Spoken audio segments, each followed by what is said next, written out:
RedLink, servicios tecnológicos para una vida más fácil.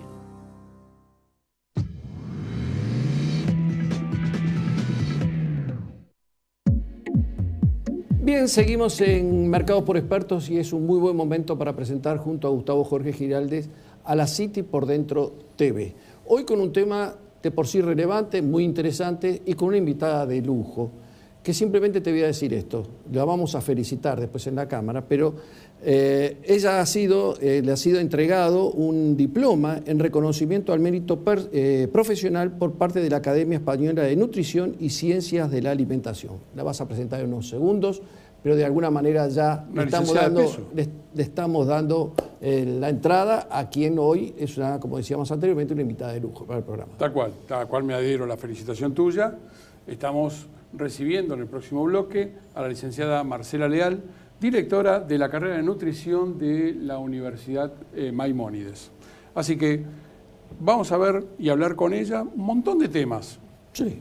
Y bastante variado, con lo mejor y lo más saludable para todos nosotros. Así que es buen momento, como vos decías. Seguimos entonces. Pausa, ya venimos.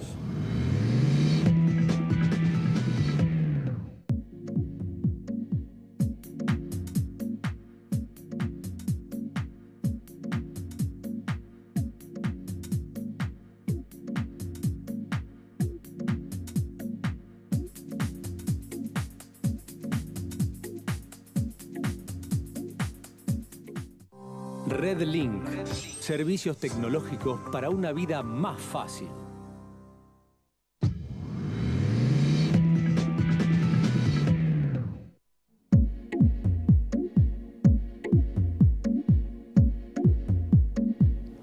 Seguimos en la City por Dentro TV y agradecer a quien hoy es nuestra invitada de lujo, la licenciada Marcela Leal, directora de la carrera de nutrición de la Universidad Maimónides. Darle las gracias por la presencia, pero a su vez, y como decíamos anteriormente, felicitarte, porque en definitiva te acaban de dar un diploma al mérito profesional, al reconocimiento al mérito profesional, lo cual nos enorgullece porque en definitiva, más allá de ser una excelente profesional, sos una gran persona. Hemos tenido la oportunidad de compartir contigo en la radio, sabemos de tus valores, y así que para nosotros es realmente un halago que lo hayas recibido. Bueno, muchísimas gracias, agradecida y también, bueno, gracias por la invitación. Para mí también siempre es un placer poder charlar con ustedes de estos temas de actualidad en el ámbito de la nutrición. Ya lo creo que sí, ya lo creo que sí. Como bien decía Gustavo, son temas bien actuales y que vamos a tratar de profundizar lo más posible y aprovechar el tiempo que tenemos.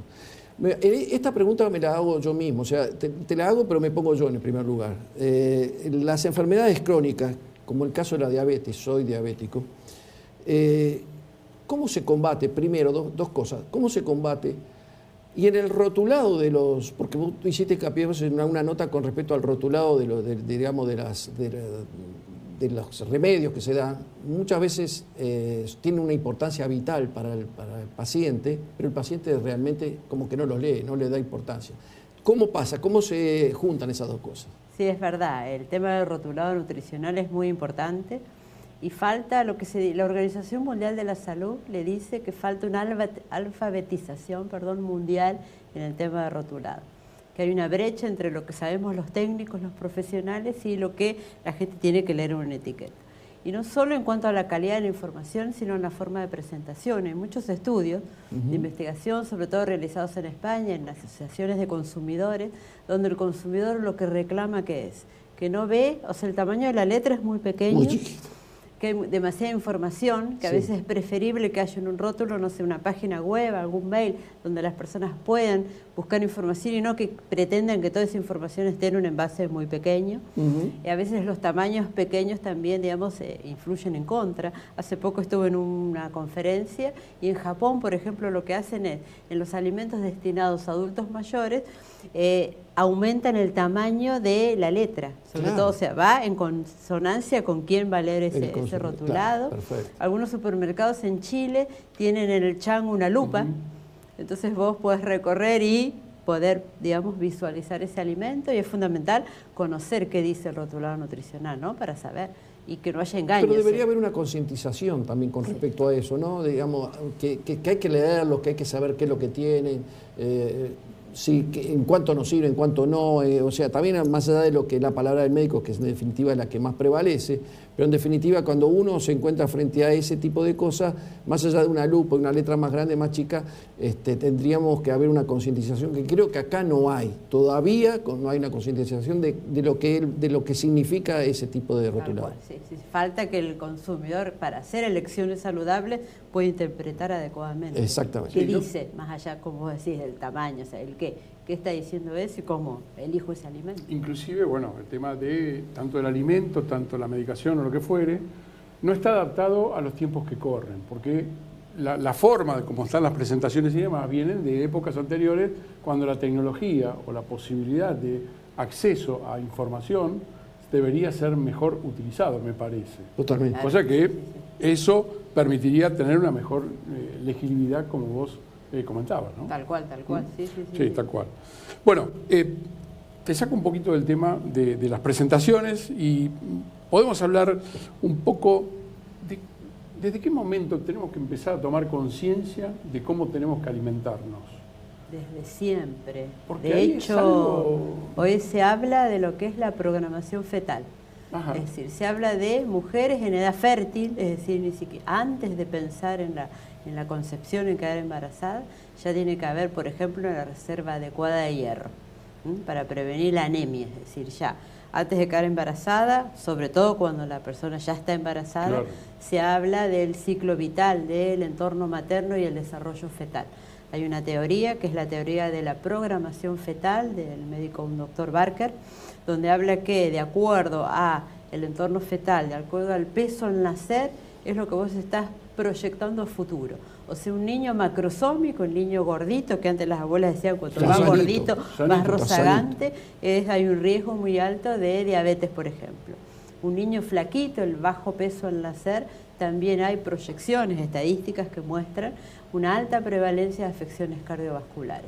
Entonces, hoy en día se habla de este ciclo de vida, que si queremos no tener osteoporosis cuando hay una edad adulta, con fracturas espontáneas, donde un adulto mayor que se cae y se rompe la cadera, pero porque ese hueso, digamos, está muy poroso, tiene osteoporosis, pero para evitar eso tenemos que, en la edad de 6 a 9 años, poder garantizar lo que se llama el pico óseo, el pico máximo de capacidad ósea. Entonces, esa calidad de hueso se programa antes. Entonces, por eso la importancia del desayuno, de los lácteos en los chicos, para evitar esto a futuro. Entonces, nos tenemos que cuidar desde siempre, porque después ya es tarde. Claro, ya es tarde.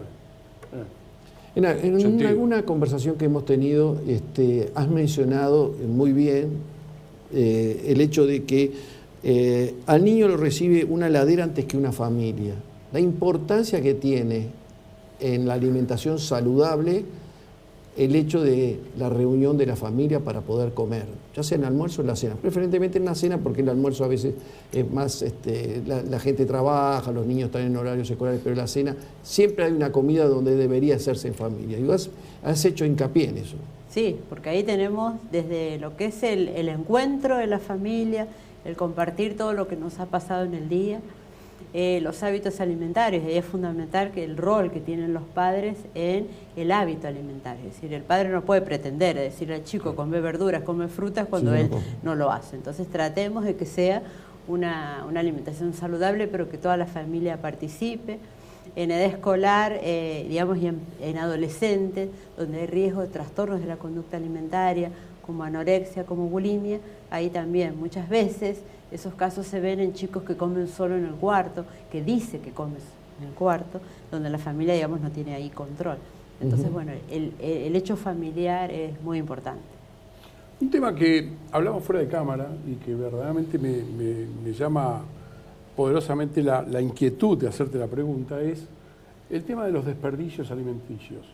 Sí. O sea, toda esta variante que el derroche, el no control, tanto que se tira y que no se aprovecha o por ahí no se recicla adecuadamente, o todo eso que lo que estabas comentando así fuera, me gustaría que lo compartáramos con los televidentes, porque realmente me parece un tema bastante importante. Hay un informe de la FAO, que es el Ministerio de Agricultura de Estados Unidos, donde muestra, a través de investigaciones realizadas recientemente, que el 30% de lo que se produce a nivel mundial se desperdicia o se tira. lo cual 30%. es 30%. Es altísimo. Y acá tenemos dos grandes divisiones. Tenemos por un lado las pérdidas de alimentos y por otro los desperdicios. Pérdida es la cadena de comercialización. Alguna pérdida post cosecha, algún, no sé, digamos, alguna catástrofe que hace que, digamos, se pierda alguna cosecha. Eso serían las pérdidas post cosecha, ¿sí? La pérdida en la cadena de comercialización. Y el desperdicio es aquel alimento que, pudiéndose consumir, que está en estados de ser consumido, se tira por distintos motivos, porque compramos de más y lo tenemos en la heladera y se venció y no nos dimos cuenta, porque, y esto hay, digamos, mucho desperdicio, porque en un banquete, a lo mejor para determinar una cantidad de personas, y bueno, y viene menos, se tira, porque no sé, un vuelo, se canceló un vuelo y hay unas bandejas de comida que estarían listas para ser consumidas. Y acá tenemos un gran inconveniente, por lo menos en Argentina, que no está legislada la donación de alimentos. Entonces hay una ley que se llama la ley Donal, que en el artículo 9 fue vetado, y ahora se está tratando a nivel de distintas instituciones de que eso se apruebe, pero todavía no es ley. Ese artículo 9 es el donde habla de la responsabilidad civil.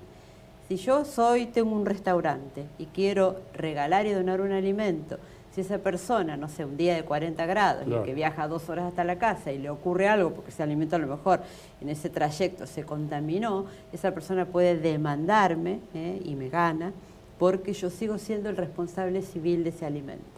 Entonces, en otros países, Estados Unidos tiene la ley del buen samaritano. Entonces, claro, en el momento que uno dona, ahí deja de ser responsable civil.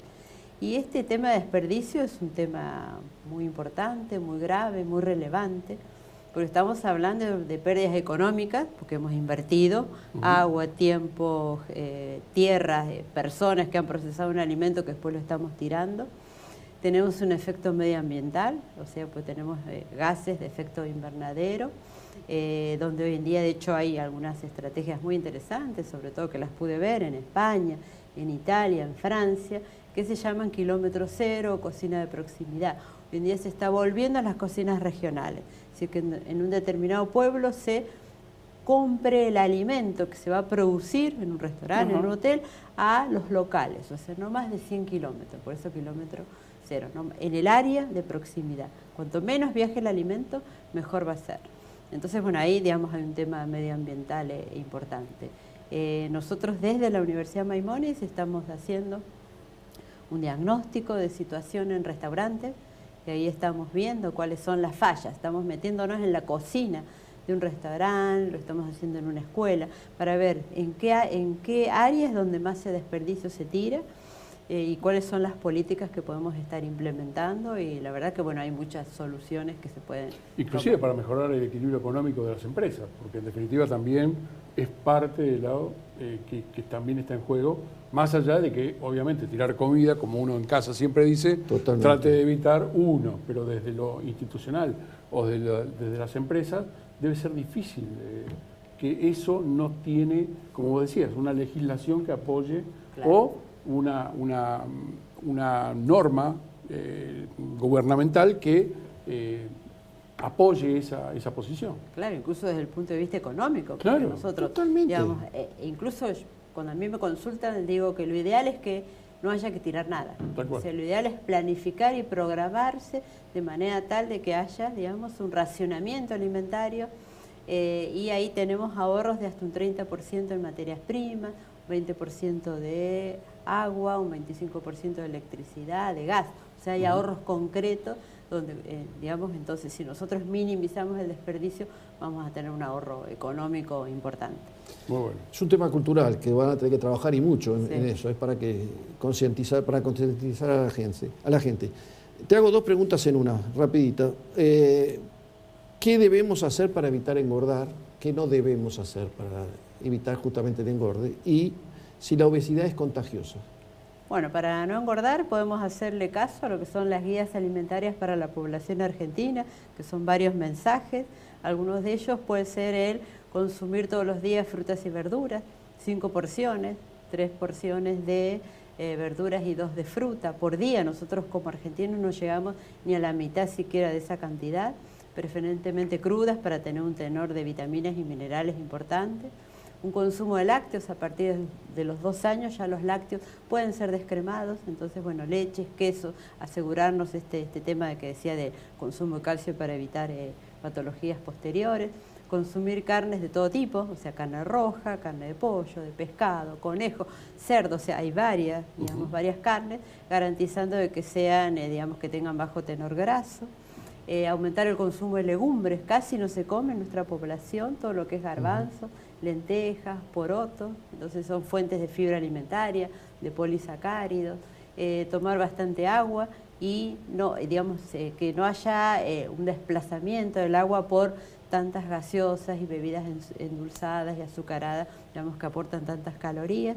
Y con respecto a si es contagioso la obesidad, lo que es contagioso son los hábitos, los buenos o malos hábitos alimentarios. Comer pizza, tomar helado en la cama, mirando una película. No, bueno, eso. pero bueno, lo podemos hacer, que no sea todos los días, ¿sí? Entonces algunos pueden ser de 1 o 2 porciones una vez a la semana, entonces bueno, ahí ya una cervecita como un permitido el fin de semana, pero lo que a contraria a lo que digamos cuando nosotros éramos chicos era que antes la gaseosa era o para el fin de semana o para un cumpleaños, o sea, no hacer de eso un hábito, no digo que no tengamos que comer nada, pero modificar, digamos, y racionar un poco el uso de esos alimentos.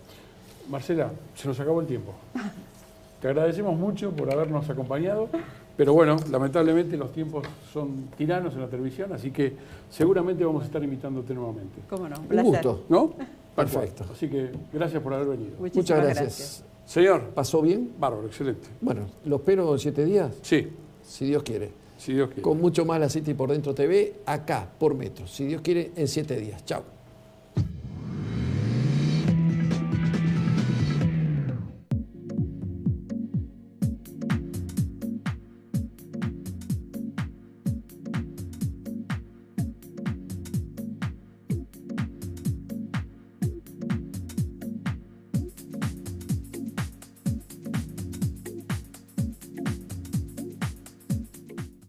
Red Link. Servicios tecnológicos para una vida más fácil.